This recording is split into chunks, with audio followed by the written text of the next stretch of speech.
You get your eyes off of the living water. You get your eyes off of the source, and the doctors won't know how to fix you. The doctors won't know what to do with you. They won't be able to figure out what's going on with you. And so, and God is not intending this to hurt you, but he is attempting to readjust the eyes of your faith away from Moses and back onto himself. Oh, God will cut the water supply off. He'll cut it off so that there's no living water flowing.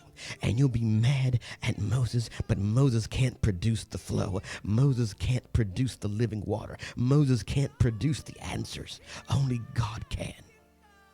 And God will shut the water off of Moses just to teach you that. But we spend so much time being preoccupied with Moses' failure. We spend so much time being preoccupied with Moses letting us down. We spend so much time being preoccupied with what Moses isn't doing for us. We spend so much time, oh, let me tell you something. Sometimes the pastor will squeeze the congregation for the tithe. You know that? You're looking to Moses? No, God is your source. He may use the giving of the people, but once you find the eyes of your faith moving from God unto the people, where you're putting pressure on the people, preacher, then it could be the eyes of your faith have fallen from God and onto Moses. And as a result, it may cost you the promised land. It may cost you even that which was promised. And Moses' crew died in the desert for their unbelief, because their faith, their eyes of the faith were on a man. The eyes of the faith were on the means, were on the method that God might use, instead of the source himself, instead of God himself. Therefore, the heavens cry out with a question: are the eyes of your faith truly on God? And you judge for yourself, and you gauge for yourself by the fruit or lack thereof. If God is in it, and you are in the proper source, walking in the proper order according to the due order, then you will flourish. You will flourish in those areas of your life. But the areas of your life that you are failing to flourish, the first place to look would be here. You see, let me tell you something, child of God. We pay so much attention putting pressure on the lamp to put forth the light that we need, but the lamp doesn't have the source. The lamp has to be plugged into the source in order to be lit. And so if God has cut the light from the lamp, instead of spending time dying in the desert for putting our eyes on men instead of God, if we spend our time dying of want and lack, then readjust yourself, child of God. Take your eyes off of the person. Take your eyes off of the means. Wife, I know that you're depending upon your husband to spend time with you and to love you. That is, in fact, the proper order of things. That is what God intended. Husband, are you looking for your wife sexually? You're looking for your wife's respect and affirmation? That is, in fact, the proper order of things, unless you focus on the lamp that might be unplugged by God. He can't produce the water. She can't, your spouse can't produce the living water.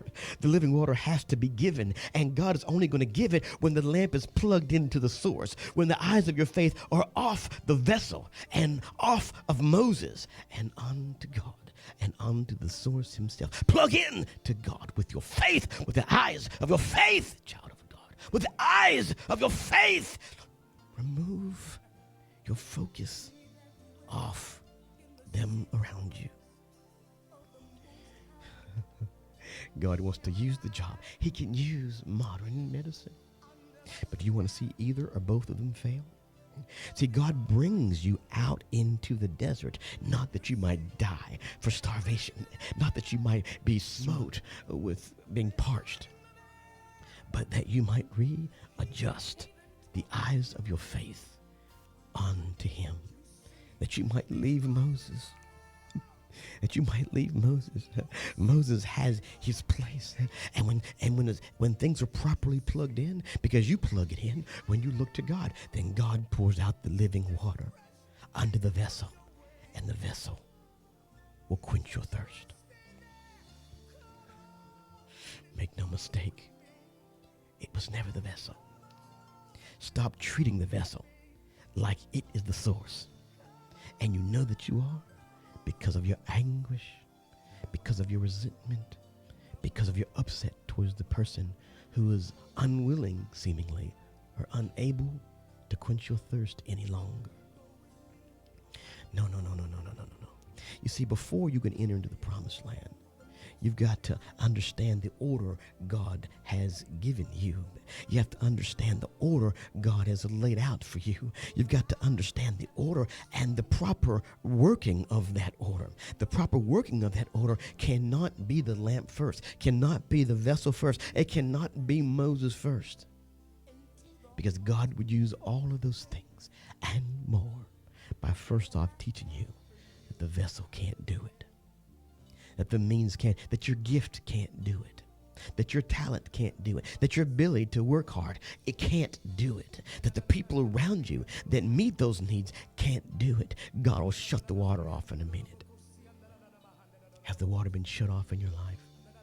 And are you angry at those in whom seem to refuse to pour out their water unto you simply because they didn't have it to begin with? The living water was given to them.